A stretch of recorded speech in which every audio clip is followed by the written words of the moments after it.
Hello दोस्तों Hyundai के IPO में अब ज़्यादा दिन नहीं बचे हैं। हुंडई का आईपीओ मंगलवार यानी कि 15 अक्टूबर को खुलने वाला है। इस आईपीओ को लेकर के बहुत सारी स्टेटमेंट्स है, बहुत सारी एक्साइटमेंट्स है मार्केट में। आईपीओ के बारे में अगर मैं शॉर्ट फॉर्म में बात करूं तो ये आईपीओ का साइज जो है 27,870 करोड़ का रहने वाला है, जिसमें कि प्रमोटर अपनी सारी होल्डिंग्स जो है वो पब्लिक को ऑफर कर रहे हैं। दूसरा इसमें जो खास बात है वो ये है कि इसका जो फेस वैल्यू रहेगा 10 रुपये पर शेयर, और इसका issue price it could be 1865 से लेके 1960 रुपये के बीच में। 7 शेयर का लॉट साइज रहेगा और जो मैक्सिमम रिटेल टिकट रहेगा वो रहेगा 2 लाख रुपए।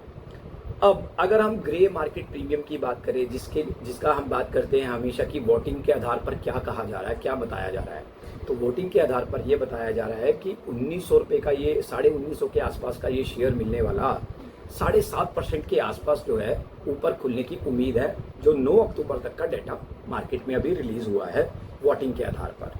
तो 2100 रुपये के आसपास इस शेयर का प्राइस खुलने की उम्मीद है। तो क्या हमें ये शेयर में पैसा लगाना चाहिए, इसमें इन्वेस्टमेंट करना चाहिए या नहीं, ये रिस्की है और नहीं, तो इसके बारे में आज चर्चा में हम बात करेंगे आज के इस वीडियो में। तो मैं बात करने वाला हूं हुंडई मोटर की स्ट्रेंथ और वीकनेस के बारे में। देखिए, एक कंपनी में जब आप पैसा इन्वेस्ट कर रहे हैं तो आपको पता होना चाहिए कि उसके प्रोज एंड कॉन्स क्या है, उसके प्लस पॉइंट्स क्या है और माइनस पॉइंट्स क्या है। तो सबसे पहले हम बात करेंगे स्ट्रेंथ पॉइंट के बारे में। देखिए, ऑटोमोबाइल इंडस्ट्री आज की डेट में हमारी जीडीपी में 7% की कंट्रीब्यूशन कर रहा है। बहुत बड़ा कंट्रीब्यूशन है ऑटोमोबाइल सेक्टर का। चलिए हम स्ट्रेंथ के बारे में बात कर रहे हैं, हुंडई मोटर के बारे में। तो सबसे पहली बात करते हैं हम मार्केट कंटेंडर के बारे में। मार्केट कंटेंडर में अगर हम बात करें, second largest passenger vehicle manufacturer है हुंडई मोटर आज की डेट में, और सिंस 2009 से, आज का नहीं, 2 साल पहले से नहीं, करीबन 14 साल पुराना। अगर हम बात करें तो मार्केट में आज की डेट में पैसेंजर व्हीकल में बढ़िया मार्केट लीडरशिप इस स्टॉक ने बनाई हुई है, इस कंपनी ने बनाई हुई है।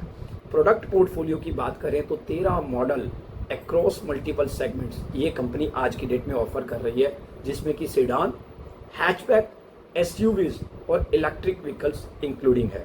उसके अलावा अगर हम बात करें टेक्नोलॉजी की, तो टेक्नोलॉजी की अगर हम बात करें तो फर्स्ट फीचर लाइक कनेक्टेड, जिसमें कि ब्लू लिंक करके इनका एक फीचर आया था, जो कि डे टाइम रनिंग लाइट्स और इसके अलावा एडवांस सेफ्टी फीचर के साथ ये अपनी गाड़ियां लॉन्च करते हैं, जो कि मार्केट में कस्टमर्स को अट्रैक्टिव बनाती है, अपनी तरफ खींचती है।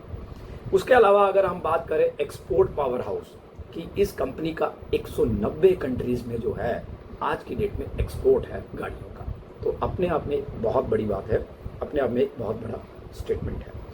Contributing significantly to India's passenger vehicle exports and bolstering its global presence, यानी कि इंडिया के अलावा ग्लोबल प्रेजेंस भी कंपनी का बहुत शानदार है।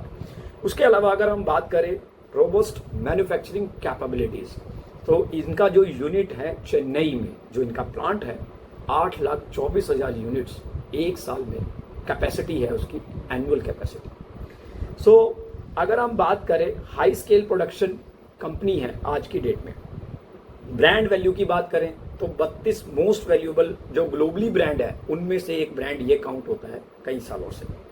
और उसके अलावा अगर हम बात करें स्ट्रॉन्ग सेल्स नेटवर्क, जो कि आज की डेट में सबसे ज़्यादा जरूरी देखा जाता है जब भी आप किसी कंपनी में पैसा लगाते हैं, कि उसका कस्टमर सेगमेंट कैसा है, उसका होल्ड कैसा है मार्केट में।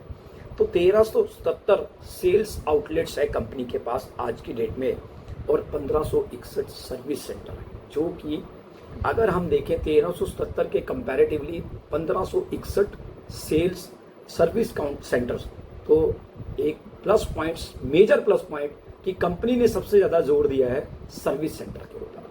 तो दोस्तों, ये हुए कंपनी के स्ट्रेंथ पॉइंट। चलिए अब बात करते हैं वीकनेस को लेकर के कि कंपनी की वीकनेस क्या है। तो सबसे बड़ी वीकनेस क्या है कंपनी की, कि इनका जो डिपेंडेंसी है वो एसयूवी गाड़ियों पे सबसे ज़्यादा है।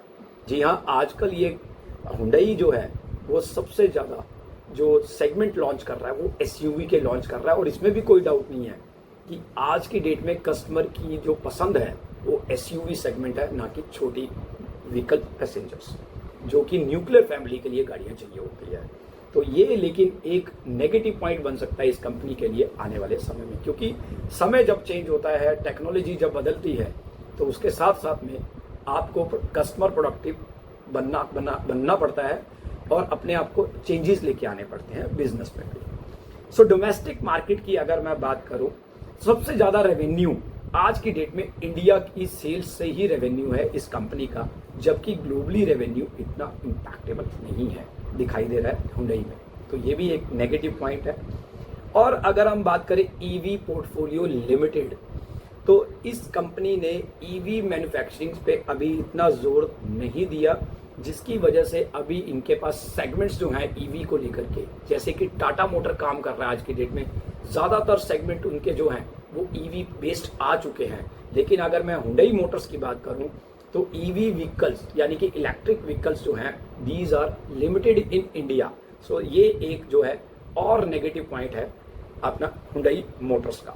उसके अलावा मैं यहाँ पे क्लियरली देख पा रहा हूँ high competition in compact car, यानी कि कॉम्पैक्ट कार। मैं अभी आपसे बात कर रहा था कि न्यूक्लियर फैमिलीज के लिए जो कॉम्पैक्ट कार, छोटे छोटे जो गाड़ियाँ होती है, मारुति हर सेगमेंट की गाड़ी बनाता है, कॉम्पैक्ट कार भी, न्यूक्लियर कार भी, और एसयूवीज। और अगर हम बात करें, so the point is Hyundai motor जो है वो कॉम्पैक्ट कार के कंपटीशन में बहुत पीछे है, बहुत ज़्यादा पीछे है।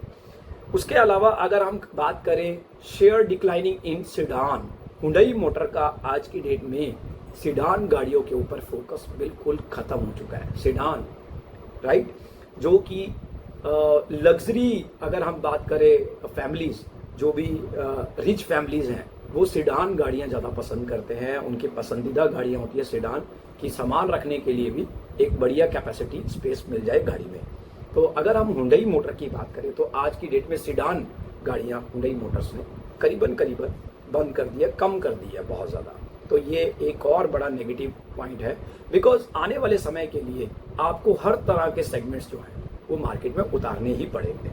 लिमिटेड लग्जरी व्हीकल ऑफरिंग, तो अगर हम बात करें होंडा मोटर्स, स्कोडा, मर्सिडीज, सो अगर हम बात करें हुंडई मोटर्स की, तो इनके लग्जरी सेगमेंट्स जो हैं BMW और ऑडी जस्ट लाइक, तो वो बहुत ज़्यादा कम देखने को मिलेंगे आपको। मिडिल क्लास फैमिली के लिए आपको सेगमेंट्स ज़्यादा देखने को मिलेंगे हुंडई। सो दोस्तों, ये है कंपनी के स्ट्रेंथ एंड वीकनेस पॉइंट। सो 15 अक्टूबर का वेट है, IPO खुलने वाला है, और IPO विंडो 15 अक्टूबर से 17 अक्टूबर तक खुला रहेगा। तो अगर हम बात करें ओवरऑल पिक्चर हुंडई मोटर की कि हमें इस कंपनी में पैसा लगाना चाहिए या नहीं, तो मैं आपको बता दूं कि लॉन्ग रन के लिए शायद may be it could be may be a negative side, because promoter सारा होल्डिंग अपना वो IPOs में ही उतार दे रहा है, मार्केट में ऑफर कर रहा है पब्लिक के लिए। तो ये क्योंकि जितना भी पैसा 27,870 करोड़ का ये जो IPO आ रहा है, ये पूरा का पूरा पैसा प्रमोटर के हाथों में चलेगा, तो इट कुड बी। लेकिन अगर मैं शॉर्ट रन की बात करूं तो शॉर्ट टर्म में ये एक बढ़िया टिकट दे सकता है ये IPO। तो अब डिसीजन आपके हाथों में है। मैंने आपको कंपनी का स्ट्रेंथ और वीकनेस बड़ा डिटेल में बताया, और अगर आपको कोई और जानकारी इस स्टॉक के बारे में चाहिए, इस कंपनी के बारे में चाहिए, तो आप मुझे मैसेज बॉक्स में टैग कर सकते हैं। धन्यवाद।